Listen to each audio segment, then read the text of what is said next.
Welcome guys. चलिए शुरू करते हैं आज ट्रीटमेंट ऑफ वाटर वीडियो 1। इसको शुरू करते हैं nature of impurities in water के अंदर। प्योर वाटर क्या होता है? नेचर में जो प्योर वाटर एग्जिस्ट नहीं करता है, सब वाटर में किसी न किसी डिग्री तक कंटामिनेटेड होते हैं। चलो बात करते हैं क्लासिफिकेशन ऑफ इम्प्योरिटीज़ की। तो इम्प्योरिटीज़ की क्लासिफिकेशन कौन कौन से होते हैं? वो पहला होता है फ्लोटिंग सॉलिड्स, दूसरा होता है कोलाइडल सॉलिड, तीसरा होता है डिजॉल्व सॉलिड, चौथा होता है डिजॉल्व गैसेज। तो फ्लोटिंग सॉलिड्स कौन कौन से होते हैं? ये होते हैं स्मॉल सस्पेंडेड सॉलिड, जो लार्ज सस्पेंडेड सॉलिड होते हैं। स्मॉल और लार्ज सस्पेंडेड सॉलिड्स होते हैं, इनके एग्जाम्पल्स होते हैं लीव और टिंग्स। अब बात आती है कोलाइडल सॉलिड्स के बारे में। ये कौन कौन से होते हैं कोलाइडल सॉलिड? इनके एग्जांपल होते हैं क्ले, सिल्ट, माइक्रो ऑर्गेनिज्म। इसके बाद थर्ड आता है डिजॉल्व सॉलिड। इसके कौन से एग्जांपल्स होते हैं? Salt, hardness causing substances and other organic matters. अब बात करते हैं डिजॉल्व गैसेज के बारे में। ये कौन सी गैसेज होती है? ये वो गैसेज होती है जैसे कार्बन डाइऑक्साइड हो गई, हाइड्रोजन सल्फाइड हो गई, ये डिजॉल्व गैसेज आती हैं। अब बात करते हैं ट्रीटमेंट की क्या रिक्वायरमेंट पड़ती है। कुछ सिचुएशन में ट्रीटमेंट प्रोसेस में केमिकल ऐड करना भी ज़रूरी होता है। जो ट्रीटमेंट की रिक्वायरमेंट होती है उनमें कुछ सिचुएशन के अंदर ट्रीटमेंट प्रोसेस के अंदर केमिकल को ऐड करना बहुत ज़रूरी होता है, जिसके एग्जांपल्स समझते हैं हम। कोगुलेंट्स की बात करें तो ये टर्बिडिटी रिमूवल के लिए ऐड किए जाते हैं। ऑक्सीजन की बात करें तो बायोलॉजिकल ऑक्सीडेशन के लिए होती है। क्लोरीन की बात करें तो डिसइंफेक्शन के लिए ज़रूरी होती है। नेक्स्ट चलते हैं, अब बात करते हैं types of treatment of water के बारे में। ट्रीटमेंट प्रोसेस की बात करते हैं तो वाटर ट्रीटमेंट को 3 मेन क्लासेस में डिवाइड किया जाता है, जिसके बेसिस होते हैं प्रिंसिपल ऑफ ऑपरेशन, दूसरा होता है prevailing of the quality and characteristics of the water. पहला आता है फिजिकल ट्रीटमेंट प्रोसेस। इसके अंदर इसका बेसिक कंसेप्ट जो होता है वो होता है इम्प्योरिटीज़ को प्योरली फिजिकल कैरेक्टरिस्टिक्स पर डिपेंड करता है। ठीक है, मतलब इम्प्योरिटीज़ की जो प्योरली फिजिकल कैरेक्टरिस्टिक्स पर ये डिपेंड करता है, जो ऐसी कंसेप्ट होता है जिसमें इंपॉर्टेंट कैरेक्टरिस्टिक्स होते हैं साइज, डेंसिटी, विस्कोसिटी या solubility. Not important in physical treatment जैसे chemical nature of impurities, living या नॉन लिविंग होने का डिफरेंस होता है। ठीक है, फिजिकल ट्रीटमेंट के अंदर होता है। फिजिकल ट्रीटमेंट की तीसरी प्रोसेस होती है फिजिकल ट्रीटमेंट मेथड्स होते हैं। उसमें क्या क्या होते हैं जैसे screening and straining, sedimentation, flocculation, filtration, gas transfers, ये ट्रीटमेंट मेथड्स होते हैं प्राइमरी ट्रीटमेंट प्रोसेस के अंदर, जो फिजिकल ट्रीटमेंट मेथड्स होते हैं। अब बात करते हैं केमिकल ट्रीटमेंट प्रोसेस। ये बेसिस होते हैं इम्प्योरिटीज़ की केमिकल प्रॉपर्टीज़ पर डिपेंड करता है। ठीक है, बात करते हैं मेथड्स की। तो केमिकल रिएजेंट ऐड किए जाते हैं इसके अंदर। और केमिकल ट्रीटमेंट मेथड कौन कौन से होते हैं केमिकल ट्रीटमेंट प्रोसेस के अंदर? वो होते हैं एडजॉर्प्शंस, कोगुलेशन, आयन एक्सचेंज और प्रेसिपिटेशंस। नेक्स्ट चलते हैं बायोलॉजिकल ट्रीटमेंट प्रोसेस। तो इसका बेसिक कंसेप्ट जो होता है बायोलॉजिकल एक्टिविटीज़ का उस यूज़ करके इम्प्योरिटीज़ को स्टेबलाइज करना और रिमूव किया जाता है बायोलॉजिकल ट्रीटमेंट प्रोसेस में। इसका यूजफुलनेस समझे तो ये ऑर्गेनिक इम्प्योरिटीज़ को रिमूवल के लिए स्पेशली यूज़फुल है। नेचर ऑफ बायोलॉजिकल प्रोसेस समझे इसकी, तो किस तरीके का नेचर होता है बायोलॉजिकल प्रोसेस का? एरोबिक, एनारोबिक और फैकुलेटिव्स। अब बात करते हैं एप्लीकेशन। ये मोस्टली वेस्ट वाटर प्योरीफिकेशन के लिए होती हैं। बायोलॉजिकल ट्रीटमेंट समझते हैं 2 तरीके के, जैसे सस्पेंडेड ग्रोथ सिस्टम, दूसरा attach growth system. Suspended growth system के अंदर होते हैं एक्टिवेटेड स्लज, ऑक्सीडेशन पॉन्ड, और अटैच ग्रोथ के अंदर होते हैं बायोलॉजिकल फिल्टर और ट्रिकलिंग फिल्टर्स। अब टाइप्स ऑफ ट्रीटमेंट समझते हैं, जैसे दोबारा एक बार देख लेते हैं। फिजिकल ट्रीटमेंट्स कौन कौन से होते हैं जैसे स्क्रीनिंग और strainings, sedimentation, flocculation, filtration, gas transfers, ये हो गए आपके फिजिकल ट्रीटमेंट्स। केमिकल ट्रीटमेंट्स की बात करते हैं तो ये होते हैं एडजॉर्प्शन, कोगुलेशन, आयन एक्सचेंज और प्रेसिपिटेशन। ये आप केमिकल ट्रीटमेंट्स हो गए। बायोलॉजिकल ट्रीटमेंट्स के बारे में समझे तो सस्पेंडेड ग्रोथ सिस्टम्स, जिनमें एक्टिवेटेड स्लज और ऑक्सीडेशन पॉइंट्स आते हैं, और अटैच्ड ग्रोथ के अंदर आते हैं बायोलॉजिकल फिल्टर और ट्रिकलिंग फिल्टर्स। नेक्स्ट चलते हैं, अब बात करते हैं selection of the treatment method. किन मेथड का सिलेक्शन कैसे करता है? ये डिपेंड करता है nature of raw water constituent और desired standard of water quality पे। अब sequence of treatment unit depend करती है क्वालिटी ऑफ रो वाटर और quality of treated water desired. Next, unit operation of treatment water. Unit operation treatment water में क्या होता है, क्या क्या प्रोसेस होती है इसके अंदर? यूनिट प्रोसेस स्क्रीनिंग होती है, एरिएशन होता है, फ्लैकुलेशन होता है, फिल्ट्रेशन होती है, डिसइंफिकेशन होती है, सॉफ्टनिंग होती है, डिस्टरलाइजेशन होती है एंड डिफ्लोराइडेशन होता है। अब बात करते हैं ट्रीटमेंट सीक्वेंस के बारे में। ये कभी कभी पूछा जाता है, मतलब जब ज़्यादा डिफिकल्ट क्वेश्चन बनाना होता है उनको। तब सबसे पहले बात करते हैं केस 1 के बारे में। अगर ground water, surface water with storage हो, ये ground water, surface water with storage क्या क्या चीज़ें, जैसे टर्बिडिटी लेस देन 10 NTU हो, free from the colour and order हो, और ट्रीटमेंट, तो कौन सा ट्रीटमेंट होगा इसके अंदर? इसके अंदर होगा only plain disinfection method use किया जाएगा, ओनली प्लेन डिसइंफिकेशन ओनली। उसके बाद में आता है केस 2। उसके बाद में आता है ground water with excess iron, dissolve oxygen odorous gases. तो इसमें कौन से ट्रीटमेंट की जो सीक्वेंस होगा वो कैसे कैसे ट्रीटमेंट के कौन कौन से सीक्वेंस में आएंगे, जैसे सबसे पहले एरिएशन होगा, फिर फ्लोकुलेशन या सेडिमेंटेशन होगा, rapid and gravity filter, disinfection, then supply. ये ट्रीटमेंट होंगे अगर ग्राउंड वाटर के साथ में क्या क्या है, एक्सेसिव आयरन और डिजोल्व CO2 और ऑडरस गैसेज हैं। तो ये प्रोसेस यूज़ होगी कौन कौन सी, aeration, flocculation with sedimentation, rapid and gravity filter, disinfection and supply. ठीक है, FRDS। उसके बाद में आता है केस 3 के अंदर, अगर ground water having only CO2 gases और ऑडर गैसेज, तो ट्रीटमेंट क्या होता है, एरिएशन एंड डिसइंफिकेशन। अगर केस 4 की बात करें, अगर टर्बिडिटी लेस देन 15 NTU है, सफिशिएंट लैंड अवेलेबल है, तो कौन सा ट्रीटमेंट यूज़ होगा, इसमें होगा सेडिमेंटेशन, स्लो सैंड फिल्टर और डिसइंफिकेशन, SSD। ठीक है, अगर कब, कौन सी स्थिति में, जब टर्बिडिटी लेस देन 15 NTU है, सफिशिएंट आपके पास में लैंड अवेलेबल है, तब ये ट्रीटमेंट होगा। अब आता है केस 5। केस 5 के अंदर क्या होगा कि हाईली पोल्यूटेड सरफेस वाटर है और laden with algae and micro organism है, तब ट्रीटमेंट क्या होगा, इसमें के अंदर ट्रीटमेंट कौन क्या होगा, प्रीक्लोरिनेशन, एरिएशन, फ्लोकुलेशन। तो कौन कौन से हो गए यहाँ पे, prechlorination, aeration, flocculation, rapid gravity filter, disinfection and supply.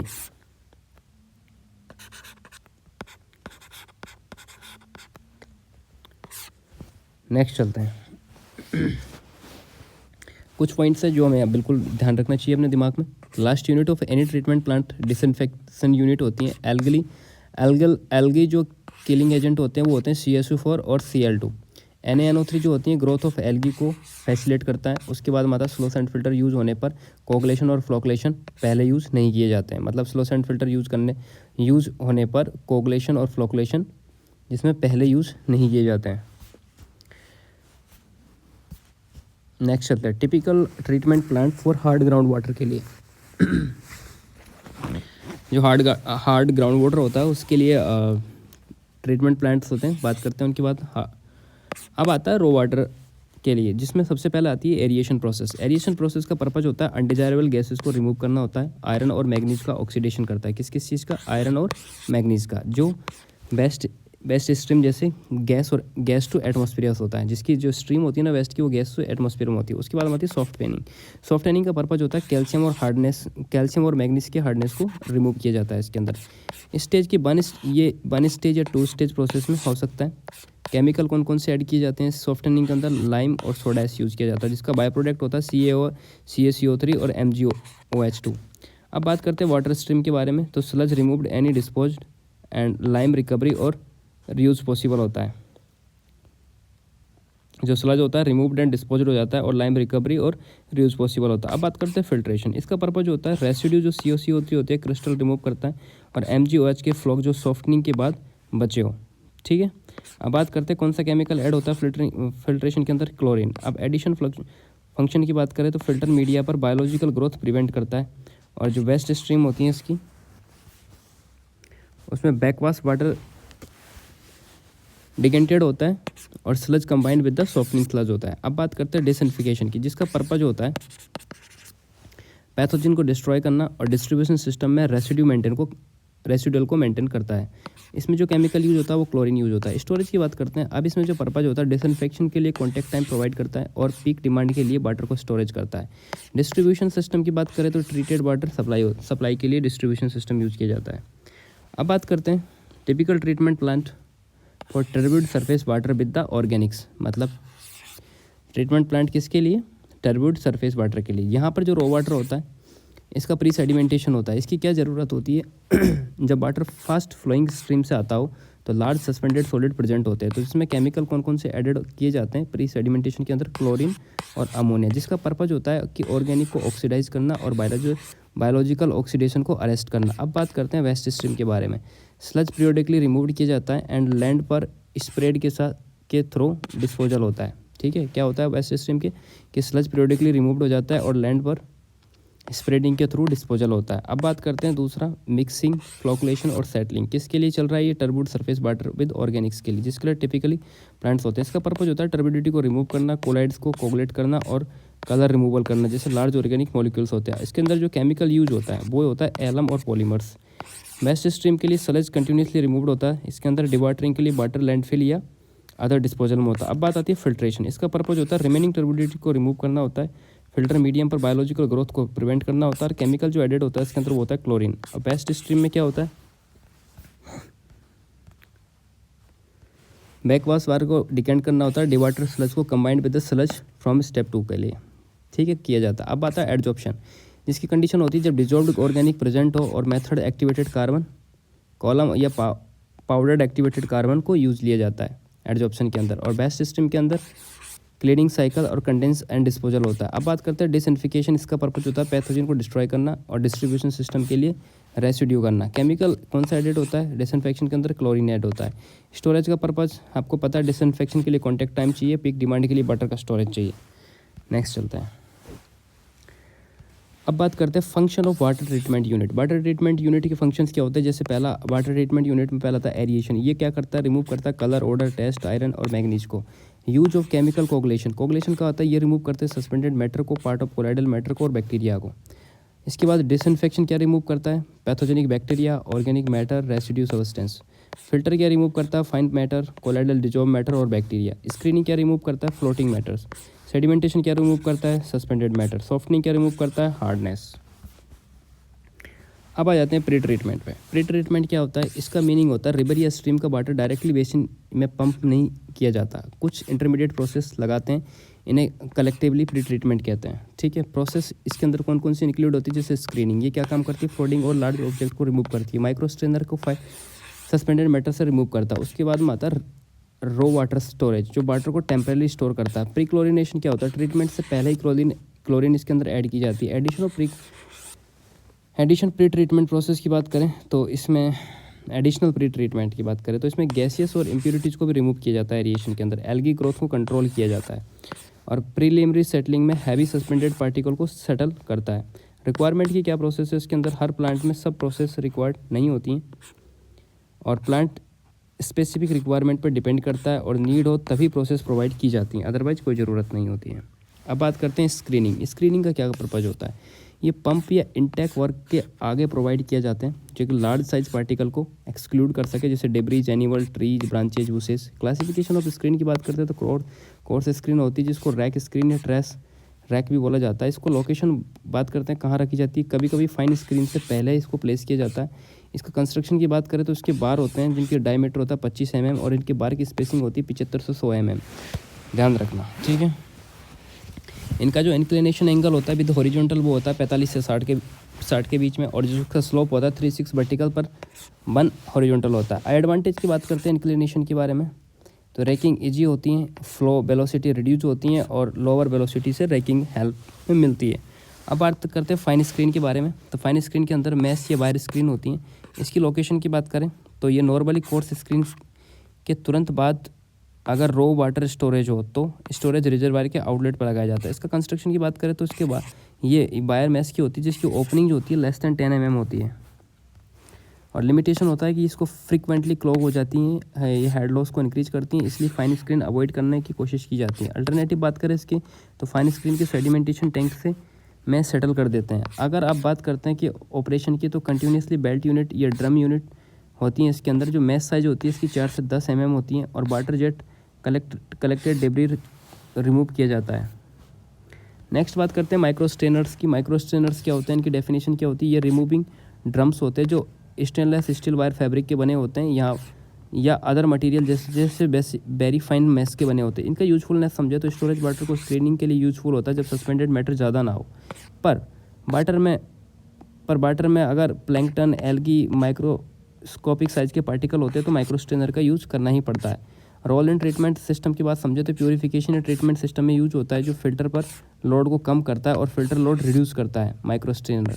Ideal location बात करें इसकी तो लैग सप्लाई में या लार्ज स्टोरेज रिजर्वायर में इसका यूज़ करते हैं। पोजीशन इन ट्रीटमेंट प्लांट की बात करते हैं तो रैपिडली ग्रेविड फिल्टर से पहले इसकी यूज़ की जाती हैं और स्लो सैंड फिल्टर से पहले इसको यूज़ किया जाता है जिसका आउटपुट इंक्रीज होता है एज मच एज 50%। अब बात करते हैं रो वाटर स्टोरेज के बारे में। रो वाटर स्टोरेज में क्या होता है? रो वाटर स्टोरेज का इंपॉर्टेंस समझे तो वाटर बोर्न डिजीज के अगेंस्ट होता है, जो almost essential first line of defence होता है। इफेक्ट ऑफ प्रोलॉन्ग स्टोरेज होते हैं, कभी कभी ये large number of algae growth करते हैं, ट्रीटमेंट को डिफिकल्टीज इंक्रीज होती है इनके अंदर। अब बात करते हैं थर्मल स्ट्रेटिफिकेशन। इसमें रिजर्वायर में टेम्परेट क्लाइमेट में या जब डेप्थ 10 मीटर या उससे ज़्यादा हो, ठीक है, या सीजनल बेसिस पर भी स्ट्रेटिफिकेशन होती हैं। अब बात करते हैं रिकमेंडेड स्टोरेज पीरियड। सिर्फ क्वालिटी इंप्रूव करने के लिए एटलीस्ट 7 से 15 दिन तक एवरेज वाटर की डिमांड के बराबर होता है। बेनिफिट समझते हैं, पैथोजेनिक बैक्टीरिया और रिवर एल्गी से रिड्यूस होती हैं रो वाटर स्टोरेज की। अब बात करते हैं प्री क्लोरिनेशन। एक एक चीज़ को अच्छे से समझते हैं। प्री क्लोरिनेशन क्या होती है? इसमें मीनिंग होता है रो वाटर में जो क्लोरीन इंजेक्ट करते हैं जब वाटर ज़्यादा टर्बिड ना हो पर बैक्टीरिया काउंट हाई हो, उस स्थिति में प्री क्लोरिनेशन करते हैं। क्लोरिनेशन की डोज जो होती है फेयरली हाई डोज होती है, 2 से 5 मिलीग्राम पर लीटर।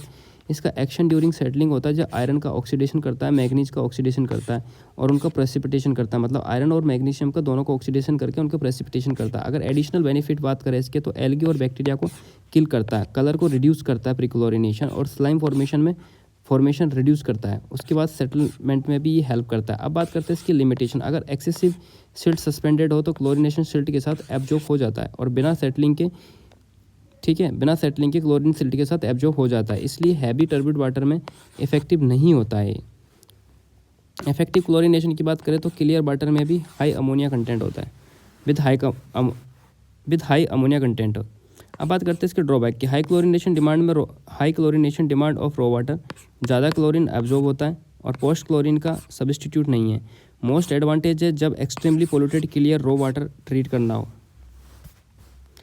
एरिएशन की बात करते हैं तो एरिएशन की क्या डेफिनेशन होती है कि एटमॉस्फेयर से ऑक्सीजन प्रोवाइड करना होता है। रो वाटर में बेनिफिशियल चेंज होते हैं। इसके मेथड्स होते हैं कि वाटर को एयर के इंटीमेटेड कॉन्टैक्ट में लाना होता है और air water interference continuously renew होता है। हेल्प इन रिमूवल में बात करते हैं तो ये क्या करता है? बैड टेस्ट और ऑर्डर को रिमूव करता है। इसमें जो डिजोल्व गैसेज होती हैं उनको हटाता है और डिजोल्व कंटेंट इंक्रीज करता है, डीओ को इंक्रीज करता है और CO2 रिमूव करके कोरोजिव प्रॉपर्टी को रिड्यूस करता है। बायोलॉजिकल एक्टिविटीज़ इंक्रीज करता है, ऑक्सीडेशन अर्ली कंप्लीट होता है और कुछ बैक्टीरिया रिमूव हो जाते हैं। वोलेटाइल लिक्विड जैसे फिनॉल और ह्यूमिक एसिड्स इसमें होता है। अब बात करते हैं इसका एरिएशन के बारे में। ग्राउंड वाटर के लिए ज़्यादा यूज होता है क्योंकि सरफेस वाटर ऑलरेडी एटमॉस्फेयर के कॉन्टैक्ट में रहता है। आयरन और मैग्नीज की रिमूवल की बात करें जैसे Fe और Mn फॉर्म में सोल्यूबल होते हैं जो ऑक्सीडेशन के बाद प्रेसिपिटेट बनते हैं। केमिकल रिएक्शंस ये सारी होती हैं इसके अंदर, जिसका इफेक्ट बात करें तो प्रोसेस ऑफ वाटर की एसिडिटी इंक्रीज करती है। नेक्स्ट अब बात करते हैं टाइप्स ऑफ एरिएटर्स के बारे में। ये 4 तरीके के होते हैं। पहला होता है ग्रेविटी एरिएटर्स, ट्रे वाटर और ट्रिकलिंग बेड्स, जो स्प्रे टावर। दूसरा होता है स्प्रे टावर या नोजल। तीसरा होता है एयर डिफ्यूजर, चौथा होता है कैस्केड एरिएटर्स। पहली बात करते हैं ग्रेविटी एरिएटर्स या ट्रे या ट्रिकलिंग बेड के बारे में। इनका यूज होता है आयरन और मैग्नीज को रिमूव करना होता है, जो फॉर्म ऑफ ऑक्सीडेशन KMnO4 इसके अंदर मिक्स किया जाता है। क्या हो रहा है? पेंसिल डिस्चार्ज हो गई है। रिएक्शन इसमें एक नोट दे रखा है रिएक्शन, उसके बारे में बात करता है कि manganese precipitate slowly above the pH 9 होता है और रिएक्शन स्पीड बढ़ने पर KMnO4 और लाइम एडिशन होता है। अब बात करते हैं एडवांटेज की। One of the most efficient methods होता है for removal of the CO2।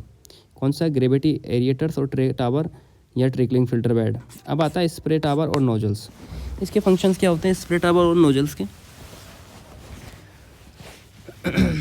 इसके फंक्शन होते हैं aeration through the specially design nozzle, water jet produce finally spray droplets. Efficiency बोले तो उसकी वेरी हाई एफिशिएंसी होती हैं जो कॉमनली यूज्ड होती हैं फॉर CO2 और Fe का रिमूवल के लिए। डिज़ाइन डेटा की बात करते हैं, नोजल का जो डायमीटर होता है 2.5 से लेकर 4 सेंटीमीटर होता है। डिस्चार्ज होता है इसका 5 से लेकर 10 लीटर पर सेकंड होता है और ये एक दिन में 10,000 मीटर क्यूब पर डे इसका डिस्चार्ज होता है। एरिया जो होता है इसका 25 मीटर क्यूब होता है, जिसकी रिमूवल एफिशिएंसी होती है वो 90% CO2 होती है, 99% H2SS होती है। किसकी? स्प्रे टावर या नोजल की। अब बात करते हैं एयर डिफ्यूजर्स के बारे में कि एयर डिफ्यूजर्स जो होते हैं वो उनका कंस्ट्रक्शन कैसे होता है? Tank with diffuser pipe laid on the floor, जो एयर बबल को राइज करते हैं अपवर्ड डायरेक्शन में। जो इसकी वर्किंग प्रोसेस समझे तो air holes fine and numerous small bubbles cloud form करते हैं। मतलब कि जो एयर होल्स होते हैं फाइन एंड न्यूमेरियस होते हैं, जो स्मॉल बबल को क्लाउड फॉर्म में कन्वर्ट करते हैं, जिनकी एफिशिएंसी अगर हम समझे तो high bubbles attain terminal velocity, जो contact time with the air को बढ़ाता है। अब डेप्थ की बात समझे तो एरिएशन टैंक जो होता है इसकी 4 मीटर डेप्थ होती है एयर डिफ्यूजर्स की, है ना, और रिटेंशन टाइम होता है इसका अराउंड 15 मिनट।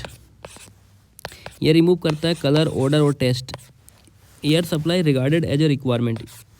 बात करते हैं कैस्केड एरिएटर्स के बारे में, जो इसका प्रिंसिपल होता है turbulence in the thin stream of water, जो flowing down incline and impinging fix up states.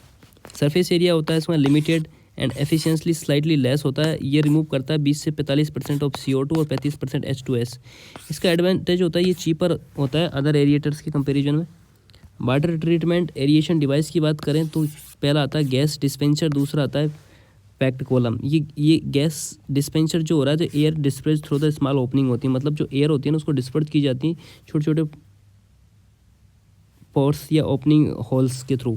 अब बात करते हैं पैक कॉलम के बारे में। ये एयर एंटर करते हैं from the blow and water flow downward through the packings and air out from the top, जो इंश्योर करता है high contact area between the air and liquids.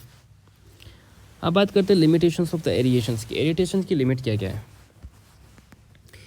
ये टेस्ट एंड ऑर्डर रिमूव करते हैं। Non vital substance के लिए oil Greece remove में effective नहीं होते हैं। केमिकल टेस्ट ऑर्डर की बात करते हैं, इंडिविजुअल वेस्ट से आने वाले टेस्ट और ऑर्डर को रिमूव करने में थोड़ा एफिशिएंट नहीं होता है, ज़्यादा एफिशिएंट नहीं होता। आयरन मैग्नीज की बात करें तो ये तभी प्रेसिपिटेट होते हैं जब ऑर्गेनिक मैटर्स के अंदर प्रेजेंट ना हो।